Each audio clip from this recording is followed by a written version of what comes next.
nuevos bombardeos del Regi de Kiev dejan en la ciudad de Donetsk al menos 3 muertos y 10 heridos. Según las estimaciones de los servicios de emergencia local, se emplearon los HIMARS estadounidenses para impactar la infraestructura civil. Asimismo, el ministro de la Defensa de Rusia, en una reunión entre altos cargos de la cartera militar, comentó que se han tomado las medidas para fortificar las defensas contra ataques terroristas ucranianos desde el mar y desde el aire.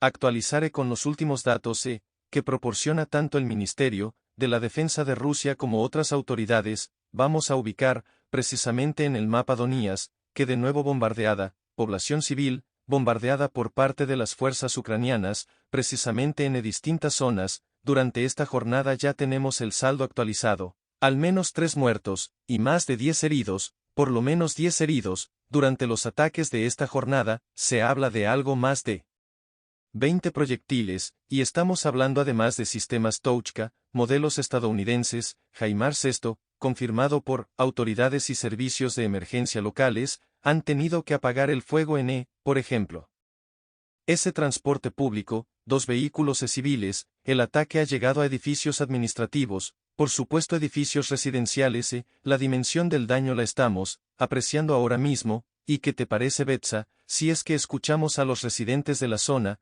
cómo vivieron estos momentos? No entendí lo que pasó. Lo primero fue un ruido, un crujido, todo estaba volando. Me levanté del sofá y salí de la habitación. Mi mujer estaba ya en el pasillo con el niño, le estiré el suelo, y el segundo proyectil cayó al lado de nosotros. Aquí estábamos en nuestros puestos de trabajo, en el 4º piso, haciendo nuestras tareas, y de repente sonaron 2 explosiones, 2 bombardeos. Salimos al pasillo, todos cayeron al suelo, obviamente salió humo. Cuando miramos a través de la ventana, vimos que estaba ardiendo un autobús y varios coches. Es ahí el sentir de la población, de cómo han vivido todo este tiempo, bajo ese asedio, que dicen las autoridades de Rusia, por parte del Ministerio de la Defensa, y comentando, con altas autoridades del Ministerio de Defensa. El titular de la cartera, Sergei Shoigu, hizo una evaluación de cómo avanza la operación militar especial, y también de lo que ha sido la respuesta rusa a los ataques terroristas del régimen de Kiev. Y por ejemplo, vamos a poner en pantalla cuáles son las pérdidas que hasta el momento evalúa. Y bueno, y esto solamente hablamos del último mes. Pérdidas de las Fuerzas Armadas de Ucrania, 20.824 efectivos. Se habla de más de las 200 unidades de equipamiento militar, y aquí se incluye 10 tanques Leopard, estos de fabricación alemana, estos que han sido exhibidos como de la mejor y más alta tecnología. Esto ha sido destruido por la defensa rusa, y precisamente lo que comentabas, Betsa, se han fortificado los sistemas de defensa desde aire y mar. También, ante el incremento de actividad de llamada terrorista, por parte de las autoridades rusas, puesto que son pues ataques a poblaciones civiles en territorio ruso. Y también vamos a dar cuenta de lo que los medios han comentado respecto a los ataques de la última jornada. La respuesta de Rusia en distintas zonas, territorio ruso ocupado por Ucrania, y también territorio ucraniano. Y por eso queremos comentar, por ejemplo, o ubicar en el mapa.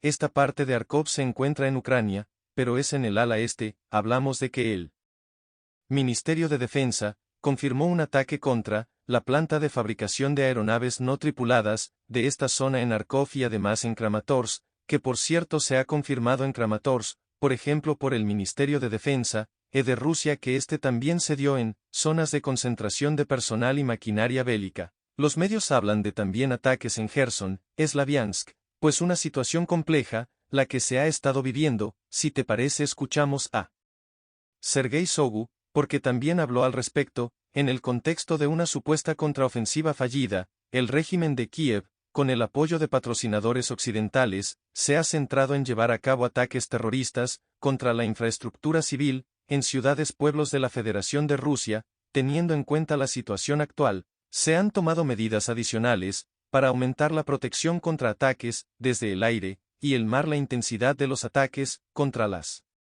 instalaciones militares ucranianas, incluidas las que apoyan estos ataques terroristas, se han incrementado varias veces. En efecto, y entonces el balance Rusia sigue atenta a fortalecer su defensa y también incrementando esta respuesta, a la que ya se ha denominado una fallida contraofensiva ucraniana. Jennifer, en medio de la frágil situación política, los rebeldes que asumieron el poder acusan a Francia y a sus aliados de la intención de invadir el país, así lo declaró el portavoz del Consejo Nacional para salvaguardar la patria, instaurado tras el golpe de Estado, que derivó en la destitución del hasta ahora presidente, Mohamed Bazoum, dijo que obtuvo un documento emitido por las autoridades depuestas, que autoriza la intervención militar de París para liberar al destituido mandatario, que se encuentra en su residencia, retenido por los rebeldes. Por otro lado, advirtió a las naciones vecinas, que considera inaceptable una posible agresión armada, subrayando la determinación de defenderse. La declaración se produce tras la última cumbre de la Comunidad Económica de Estados de África Occidental,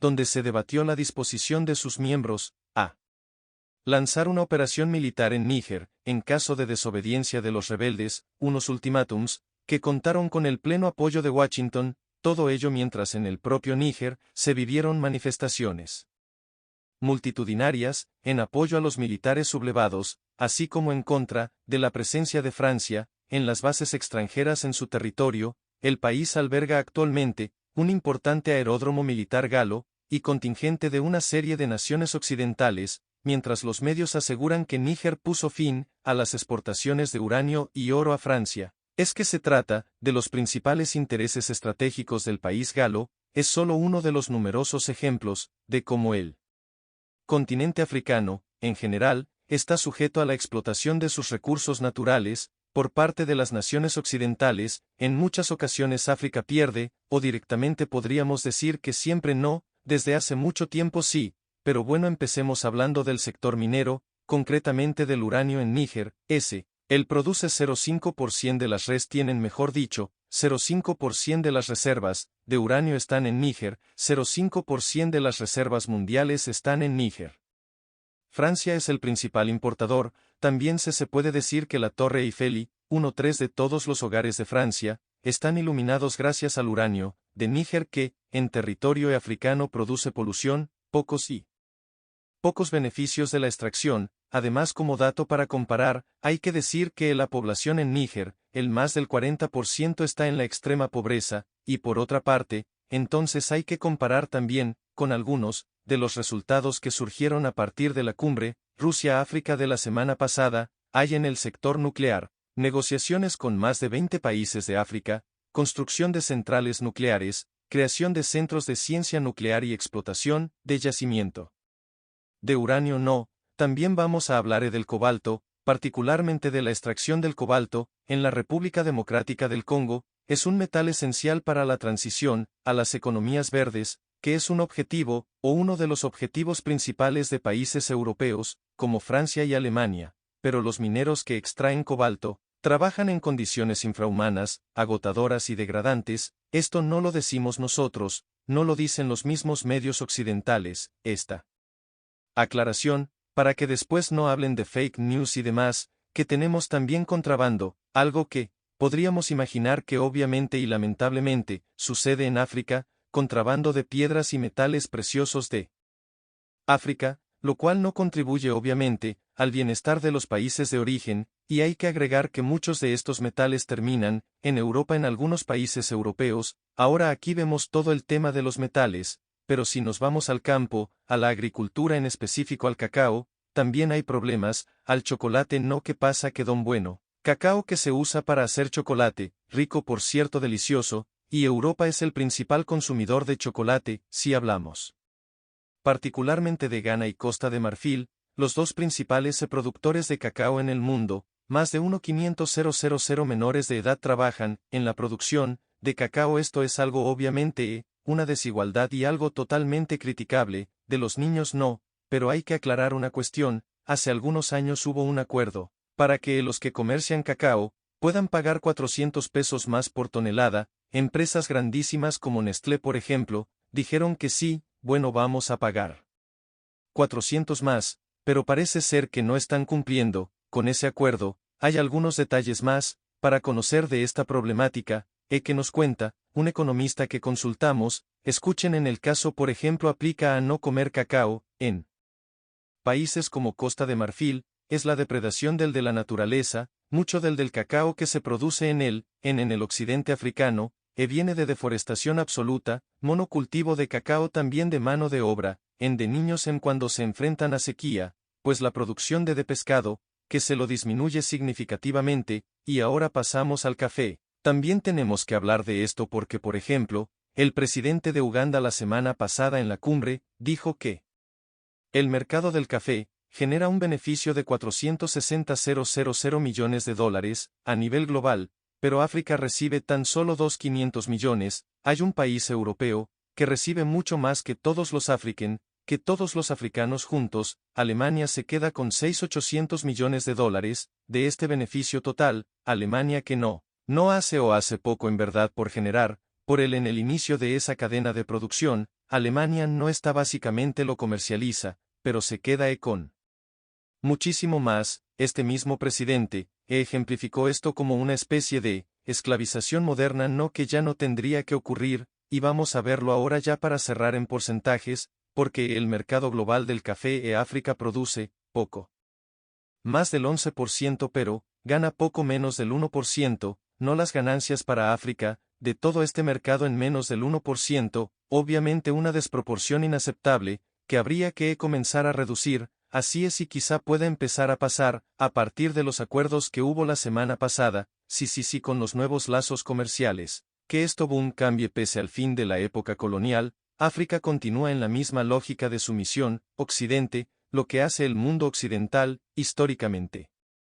Fue el colonialismo, después del colonialismo vino, lo que se llamó el PA, Programa de Ajustes Estructurales que es Banco Mundial, Fondo Monetario que lo que hicieron es, imponerle reglas de juego endeudándolo económicamente, entonces África sigue en esa lógica no de sumisión, lo que tiene que hacer África, lo que debe hacer Occidente si quiere colaborar es, ayudar a que África, tenga un modelo de desarrollo autocentrado en sus propias condiciones, y ante la política coercitiva de Occidente, varios países, opuestos a la imposición de reglas, por parte de Estados Unidos, y sus aliados, establecen rutas comerciales alternativas, los proyectos lanzados por Rusia, naciones de Asia y Oriente Medio, también América Latina, buscan esquivar las vías marinas tradicionales y sanciones unilaterales, hecho que representa otra prueba del establecimiento de un nuevo mundo multipolar. El mundo está cambiando, el calor de la multipolaridad, una prueba fehaciente, son las iniciativas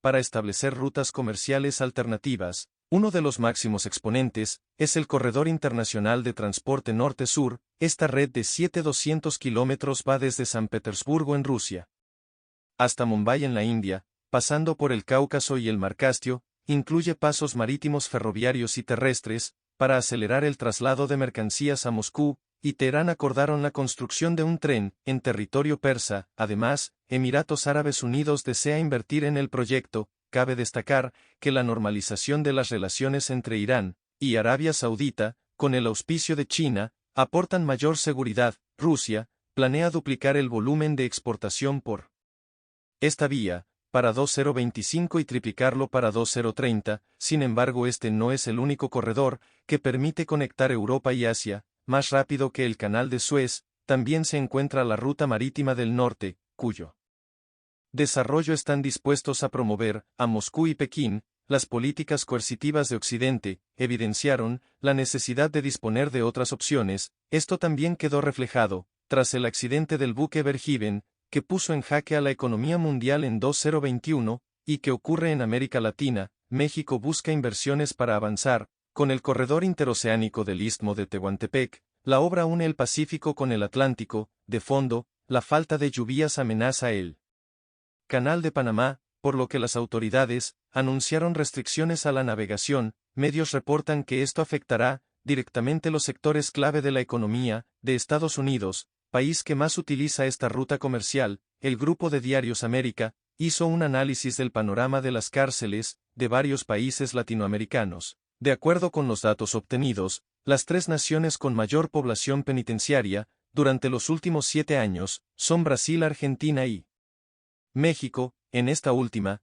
47,3% de los centros de reclusión registra una sobrepoblación, mientras la cantidad de presos que no tiene condena ni acusación ronda 40%. el año 2022, cerró con más de 226.000 personas encarceladas, en México, de las cuales 94% son hombres y el resto mujeres. La población penitenciaria ha ido aumentando, paulatinamente, desde el año 2018, además 4 de cada 10 personas, que se encuentran privadas de la libertad, están tras las rejas, sin haber recibido sentencia alguna, por la incapacidad de la policía, de investigar correctamente, los crímenes y los delitos, porque la policía detiene para investigar, y no investiga para detener, entonces esto colapsa el sistema penal, colapsa el sistema penitenciario, porque la policía está enfocada solamente en llevar gente a la cárcel, figuras como la prisión preventiva oficiosa, que encarcela de manera automática a las personas, por su presunta responsabilidad en delitos específicos, hasta que se demuestre si son culpables o no, engrosan las filas de las prisiones. Por si fuera poco, también está presente la brecha de género, hay más mujeres encarceladas que hombres internos, sin recibir una sentencia, que en los casos más desafortunados nunca llegó. Desde 2022 mejoró la percepción de la seguridad entre la ciudadanía, sin embargo más encarcelamientos no implican un mejoramiento en la seguridad pública. Cuando el sistema penitenciario se ve rebasado, los crímenes salen desde prisión, salen las extorsiones, se planean secuestros, hay conductas delictivas al interior de las prisiones, hay tráfico de pacientes, el personal de custodia es insuficiente para cuidar a tantas personas, por la sobrepoblación que existe en las cárceles, derivado del abuso de la prisión preventiva. La Corte Interamericana de Derechos Humanos pidió al Estado mexicano eliminar de sus leyes la figura de la prisión preventiva oficiosa, y recientemente, un pleno regional aprobó la supresión de esta medida. En 18 estados del país, ahora las personas acusadas de distintos delitos, entre ellas las mujeres, podrán seguir sus procesos en libertad, y de otras maneras, en las que no se les encierre de manera instantánea. Campesinos del norte de Perú denuncian ante el Vaticano el hostigamiento que sufren a manos de una orden religiosa. Aseguran que una empresa, que está vinculada con la Congregación Apostólica, Sodalicio de Vida Cristiana, lleva varios años apoderándose de sus tierras. La situación se da en el departamento de Piura, son casi 2.000 hectáreas confiscadas, lo que afecta a 100 comuneros y